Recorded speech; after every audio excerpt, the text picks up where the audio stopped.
అండి అందరికీ. ఇవాళైతే మనం ఓరియంటల్ నెవర్లాండ్ చూడబోతున్నాము. మీకు ఒక బిల్డింగ్ చూపిస్తున్నా కదా, ఇది లాస్ట్ టైం వచ్చినప్పుడు కూడా నాకు చాలా స్పెషల్గా కనిపించింది. సో అందుకోసం మీకు చూపిద్దామని అలా జూమ్ చేసి చూపించాను.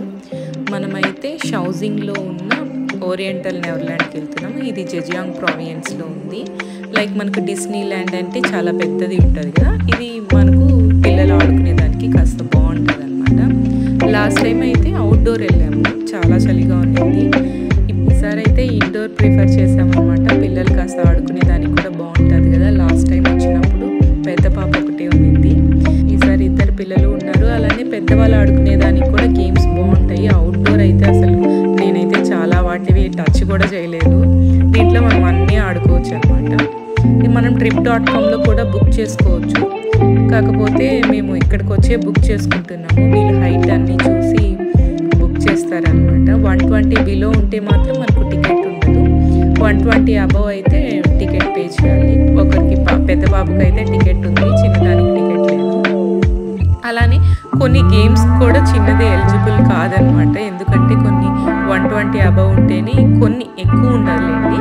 కొన్ని గేమ్స్ మాత్రం ఆడేదానికి ఉండదు. వీళ్ళే తీసుకెళ్ళి చూపిస్తున్నారు. మనకి ఎటు వెళ్ళాలి అనేది కూడా మొత్తం చైనీస్లోనే ఉంటుంది కాబట్టి అందుకని వీళ్ళే దగ్గరుండి తీసుకెళ్ళి చూపిస్తారు. చాలా బాగా ట్రీట్ చేస్తారనమాట. ఎందుకంటే మనకి లాంగ్వేజ్ బ్యారియర్ అనేది పెద్ద ప్రాబ్లం కదా ఇక్కడ. సో అందుకోసం వాళ్ళే వచ్చి ఎక్కడ ఎంట్రీ అంతా చూపించి వెళ్ళారు. వీళ్ళు ఏంటంటే చాలా హార్డ్ వర్క్ చేస్తారనమాట. మనం ఏ ఆఫీస్కి వెళ్ళినా కానీ మనకు లాంగ్వేజ్ బ్యారియర్ ఉంటుంది కాబట్టి వాళ్ళే దగ్గరుండి మొత్తం అంతా చూసుకుంటారు. అసలు నెగ్లెక్ట్ చేయరనమాట. మనల్ని చాలా జాగ్రత్తగా చూసుకుంటారు. ఒక వర్క్ మనకు అసైన్ చేశారు, మన సైడ్ ఏదన్నా ఉంది అంటే మనం ఆఫీస్కి వెళ్ళాము అంటే కంప్లీట్గా వాళ్ళే చూసుకుంటారు. మొత్తానికి ఇక్కడికైతే వచ్చేసాము. ఇంకంతే, ఇక్కడి నుంచి గేమ్సే ఉంటాయండి. నేను పెద్దగా చూపించాల్సిన అవసరం లేదు. ఫస్ట్ పిల్లల్ని అట్రాక్ట్ చేసిండేది యూనికామ్. మనకు ఇది మన సెల్ఫ్ ఆటోమేటెడ్ ఎయిర్ క్రాఫ్ట్ అంటారు కదా, ఆ టైప్ అనమాట. సో దీంట్లోకి అయితే ఎక్కేసాము. మళ్ళీ వచ్చి నెక్స్ట్ ఇంకొక దానికి వెళ్తున్నారు. మేబీ నాకు తెలిసి నేను మ్యూజిక్ పెట్టేస్తే బెటర్ ఏమో, ఎందుకంటే మొత్తం గేమ్సే కదా ఉంటాయి.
ఇక్కడ ఏంటంటే సెక్షన్స్గా డివైడ్ చేస్తున్నారు. గేమ్స్ లాగా, మ్యూజియం, అలా డిఫరెంట్ కేటగిరీస్ ఉన్నాయి.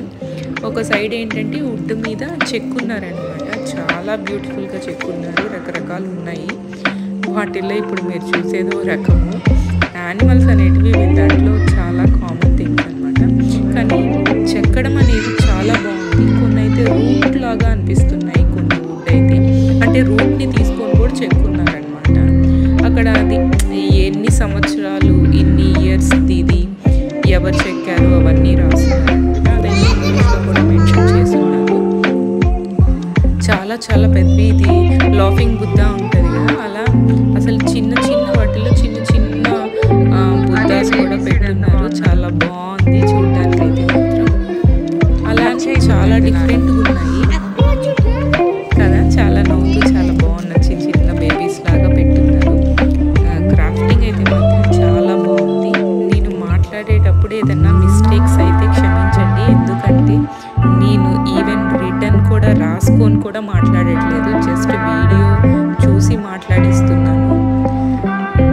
చేయాలన్న ఇంట్రెస్ట్ అయితే ఉంది, కాకపోతే నాకు ఇక్కడ కొంచెం టైం అనేది కుదరదు.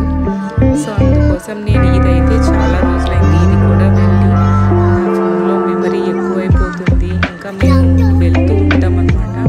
సో తీసేదానికి నాకు అసలు మెమరీ కూడా ఉండట్లేదు. అందుకోసం కూడా పెడుతున్నాను. ఇంట్రెస్ట్ అయితే ఉంది కానీ నాకు టైం సపోర్ట్ చేయట్లేదు. పిల్లలు ఇద్దరు ఇంట్లోనే ఉంటారు కాబట్టి. ఇది కూడా చాలా బాగుంది కదా, వాళ్ళ కల్చర్ని అదంతా ఎలివేట్ చేసేటట్టు చాలా క్రాఫ్టింగ్ అయితే చాలా చాలా బాగుంది. అంటే నేను క్లియర్గా కూడా చూపించలేకపోతున్నాను కానీ చాలా అయితే చెక్కున్నారు, చాలా ఉన్నాయి.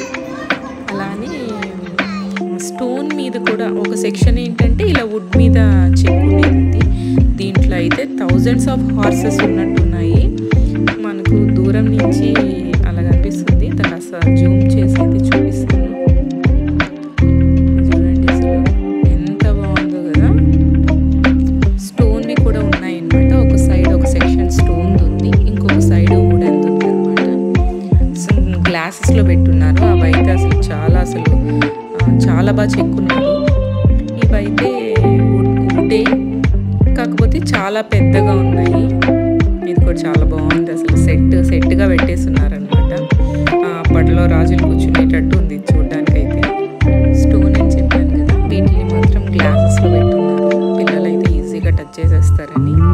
కానీ ప్రతి స్టోన్, అది ఏ స్టోను ఏంటని కూడా మెన్షన్ చేశారు. నేనంత క్లియర్గా అయితే తీయలేదు, ఎందుకంటే వన్ డే కదా, ఇదంతా కవర్ చేయడం కూడా చాలా కష్టం అనమాట. అందులో పిల్లలు ఎక్కువ ఆడుకునే దానికి ఇంట్రెస్ట్ చూపిస్తారు, ఇలాంటివి ఊరికే చూస్తారు అంతేగాని ఇక్కడ ఎక్కువ టైం స్పెండ్ చేసేదానికి ఇష్టపడరు కదా. సో వచ్చాం కదా, అన్నీ కాస్త కవర్ చేసుకుందాం అన్నట్టు వెళ్తున్నాము. ఇవేంటంటే క్రిస్టల్, ఒక ఏరియా వచ్చి క్రిస్టల్ కేవ్ కూడా పెట్టున్నారు. స్టోన్లోని ఇది ఒరిజినల్ జనరల్గా ఫామ్ అయ్యేదే అంట ఇది. వాటి గురించి కూడా డిస్క్రిప్షన్ పెట్టున్నారు అక్కడంతా. ఒరిజినల్ స్టోన్ దాని లేయర్స్గా ఫామ్ అవుతుంది. ఇన్సైడ్ అసలు క్రిస్టల్స్గా చాలా బాగుంది. ఒక ఏరియా చూపిస్తాను, అక్కడైతే క్లియర్గా మనకు అర్థమవుతుంది అసలు ఒరిజినల్ ఫార్మేషన్. మేము స్టార్టింగ్ ఇది చూసి ఇది కూడా ఏదో సెట్ చేసినట్టే ఆర్టిఫిషియల్గా సెట్ చేసినారు అనుకున్నాం, కానీ అక్కడ రిటర్న్లో చూస్తే మాత్రం ఒరిజినల్గా ఎలా ది ఫార్మేషన్ ఎలా జరుగుతుందని కూడా రాస్తున్నారు. పర్పుల్వి చాలా బాగున్నాయి కదా. స్టోన్ పైన లైట్ పడితే ఎలివేట్ అవుతుంది, అలా ఉంటాయి కదా. అవన్నీ చాలా నేను మొత్తం తీసి పెట్టట్లేదు, ఎందుకంటే చాలా లెంతీ వీడియో అయిపోతుంది. సో అందుకోసం ఊరికే అలా చూపిస్తా అన్నా మీకు. మళ్ళీ అప్పటి కాలంలో యూజ్ చేసిన డ్రమ్స్ కానీ అవన్నీ కూడా పెట్టున్నారు. వీళ్ళకి టీ పాట్ అనేది చాలా మెయిన్ కదా, సో వాటి కలెక్షన్ కూడా ఇక్కడ పెట్టున్నారు అనమాట. చాలా బాగున్నాయి. అంటే అప్పటి కాలంలో ఎలా యూజ్ చేసేవాళ్ళు, ప్రెజెంట్ ఎలా ఉంది, మొత్తం కలెక్షన్ అంతా పెట్టున్నారు. వీళ్ళకి టీ సర్వింగ్ కూడా అది ఒక మెథడ్ అనమాట. టీ పాట్స్ మాత్రం చాలా బాగుంటాయి ఇక్కడ. అప్పట్లో యూజ్ చేసిన వెపన్స్ వాటి కలెక్షన్ కూడా ఉంది. అప్పట్లో యూజ్ చేసిన గ్రామ్ ఫోన్ అంటారు అనుకుంటా ఇది. అలానే టెలిఫోన్స్ ఉన్నాయి. మామూలుగా మెషిన్, అప్పట్లో ఉన్న మెషిన్ మొత్తం చాలా బాగుంది ఇక్కడ కలెక్షన్ అయితే మాత్రం. ఐరన్ బాక్సులు చూడండి, సైజ్ వైజ్ పెట్టారు ఇక్కడ. ఐరన్ బాక్సులు మాత్రం భలే పెట్టారు, ఆర్డర్లో భలే పెట్టున్నారు. అప్పట్లో టెలిఫోన్ భలే ఉంది. వీళ్ళు యూజ్ చేసిన సంథింగ్ ఇదైతే మొత్తం చైనీస్లోనే ఉంది. సోల్జర్స్ వేసుకుంటారు కదా, దానిలా అనిపిస్తుంది. నాకైతే కొన్ని ఇన్స్ట్రుమెంట్స్ తెలీదు, ఏంటనైతే అడగండి. ఇదైతే ఫోన్ అని అర్థమవుతుంది కదా. కొన్ని అయితే చైనీస్లోనే ఉంది, కంప్లీట్గా చైనీస్లో ఉంటున్నారు కొన్ని. ఇదంతా కంప్లీట్ అయ్యి బయట వచ్చేసరికి కిడ్స్ సెక్షన్ ఎంటర్ అయింది. డిఫరెంట్ సెక్షన్స్గా డివైడ్ చేశారు కదా. ఇక్కడ ఏంటో మౌంటైన్ లాగా మళ్ళీ దాంట్లో ఒక వాటర్ ఫాల్ ఎఫెక్ట్ ఇచ్చారు. ఏం లేదు, మొత్తం ఒక రౌండ్ వేసుకొని వచ్చాము అంతేను. అన్నిటికన్నా బాగా నచ్చిన గేమ్ ఇది. చూడ్డానికి అందరూ హ్యాపీగా రిలాక్స్గా కూర్చొని ఉంటారు కదా. ఇది ఒక మూమెంట్ ఇస్తుంది అనమాట. అసలు ఎక్కడ లేని ప్రతి ఒక్కరూ నవ్వాల్సిందే ఈ గేమ్లో అయితే మాత్రం. అందరూ కూర్చొని ఉంటారు, అది దానికి ఇష్టం వచ్చినట్టు సార్లు వెళ్ళాము ఈ గేమ్కి అయితే. మనకు ఏ గేమ్ అయినా కానీ అన్లిమిటెడ్ ఎంట్రీస్ అనమాట, ఎన్నిసార్లు అయినా ఆడుకోవచ్చు. ఆ గేమ్ అయితే షార్ట్ తీసాను కానీ అసలు ఫోన్ కూడా మనం హోల్డ్ చేసుకునేటట్టు ఉండదు, అంత ఊగుతూ ఉంటుంది అనమాట. ఇది లైక్ 3D మూవీలా అనమాట. సో ఫోన్ పట్టుకొని తీసే అంత నాకు ఛాన్స్ అనిపించలేదు, సో అందుకోసం అది తీయలేదు. ఇంకా అక్కడి నుంచి వచ్చి 3D అయితే మాత్రం చాలా సెక్షన్స్ పెట్టున్నారు. ఇది అయ్యాక ఇన్సైడే మనకు రెస్టారెంట్స్ ఉన్నాయి. సో ఎప్పుడు సాటర్డే బయటే వస్తాం కాబట్టి కాస్త నాన్ వెజ్ లేకుండా చూసుకోవాలి. ఇది హాట్ పాట్ లాంటిదే, మనం అన్నీ సెలెక్ట్ చేసుకొని ఇస్తే వాళ్ళు మనకు సూప్లో వేసిస్తారు అదంతా హాట్గా. ఇది బాగుంటుంది. మనకు సాటర్డే అయితే కొంచెం చూసుకొని జాగ్రత్తగా సెలెక్ట్ చేసుకోవాలని. ఇది ఫారెస్ట్ థీమ్ పెట్టారనమాట. ఇదైతే అండర్ గ్రౌండ్లో ఉంది. వీళ్ళు అసలు కింద అండర్ గ్రౌండ్ అనేది వీళ్ళకి అవలీలగా ఎక్కడైనా అరేంజ్ చేసేస్తారు. మెట్రోస్ అయితే ఎంత కిందకు ఉంటాయన్నమాట వీళ్ళకి. అలానే ఈ కింద థీమ్ అంతా లైక్ జూ లాగా పెట్టారు. చూడడానికి మనకు రియల్ యానిమల్స్ లానే అనిపిస్తాయి, విత్ సౌండ్ ఎఫెక్ట్స్తో కూడా పెట్టున్నారు. ఇదొక స్పెషల్ ఎక్స్పీరియన్స్ అనమాట. మనం రియల్ యానిమల్స్ని అంత దగ్గర నుంచి చూడలేం కదా, వీటిల్ని హ్యాపీగా టచ్ చేసి అంతా చూడొచ్చు. చూడడానికి సడన్గా చూస్తే మాత్రం ఒంటరికి వెళ్ళామంటే మాత్రం భయపడేటట్టు ఉన్నాయన్నమాట. కాకపోతే బాగుంది, ఈ థీమ్ కూడా కాస్త బాగుంది. అలానే ఇక్కడే క్రిస్టల్ కేవ్స్ అది కూడా ఇటు సైడ్ అనమాట. ఇదంతా కూడా కేవ్ అంతా కవర్ చేయట్లేదు, పిల్లలకి చూసేదానికి కాస్త అమేజింగ్గా వాళ్ళు ఫ్యాంటసీగా చూస్తూ ఉంటారు కదా మూవీస్లో, కాస్త ఆ విధంగా క్రియేట్ చేశారు. ఇదేమో 100 హౌస్ లాంటిది. ఇదైతే షూట్ చేయలేదు వాళ్ళు, మిడిల్లో రైన్ ఎఫెక్ట్ ఒకటి పెట్టారు. సో ఆల్రెడీ చెప్పారనమాట వాటర్ పడుతుందని. ఇంకా ఆఫ్టర్ దట్ ఈ ప్లే ఏరియాలో వీళ్ళు ఇష్టం వచ్చినంతసేపు ఆడుతున్నారు. మీకు ఈ వీడియో నచ్చితే లైక్ చేయండి, షేర్ చేయండి, అలానే మన ఛానల్ని సబ్స్క్రైబ్ చేసుకోండి.